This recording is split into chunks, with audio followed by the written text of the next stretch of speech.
திருப்பத்தூர் தேசிய நெடுஞ்சாலையில் lorry bullet மோதியதில் வாலிபர்கள் படுகாயம், போலீசார் விசாரணை.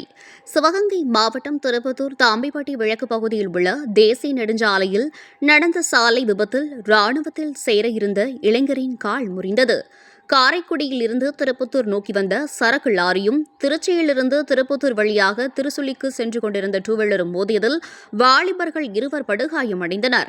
இதில் விருதுநகர் மாவட்டம் திருச்சுழி தாலுகா நத்தக்குளம் பகுதியினைச் சேர்ந்த பெரியண்ணன் என்பவரது மகன் சரவணமுருகன், முத்துவழிவிட்டான் என்பவரது மகன் விக்னேஷ் இருவரும் புல்லட்டிலும், அதே ஊரைச் சார்ந்த அயோத்தி ராமன் என்பவரது மகன் நகுலன், வெற்றி பாண்டியன் என்பவரது மகன் வினோத் ஆகிய இருவரும் பல்சரிலும் கொடைக்கானலுக்கு சுற்றுலா சென்றுவிட்டு பெரியண்ணன் என்பவரது மகன் சரவண முருகனுக்கு ராணுவத்தில் சேர பணி நியமன ஆணை பெறுவதற்காக 4 பேரும் சேர்ந்து திருச்சி சென்றுவிட்டு பணி ஆணையை பெற்று திருச்சுழி செல்லும் வழியில் சிவகங்கை மாவட்டம் திருப்பத்தூர் தேசிய நெடுஞ்சாலை தாம்பிப்பட்டி திருப்பத்தூர் பிரிவு சாலையில் வரும்பொழுது காரைக்குடியிலிருந்து திருப்பத்தூர் நோக்கி வந்த சரக்கு லாரியின் மீது மோதியதில் பின்பக்க டயரில் சரவண முருகனின் வலதுகால் மாட்டிக்கொண்டது.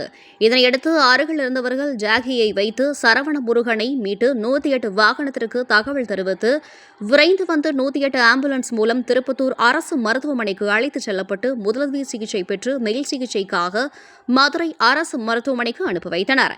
இச்சம்பவம் அறிந்து சம்பவ இடத்திற்கு விரைந்து வந்த திருப்பத்தூர் நகர் காவல் நிலைய ஆய்வாளர் பிரவீன்ராணி, சார்பு ஆய்வாளர் ரவி ஆகியோர் இச்சம்பவம் குறித்து விசாரணை மேற்கொண்டு வருகின்றனர்.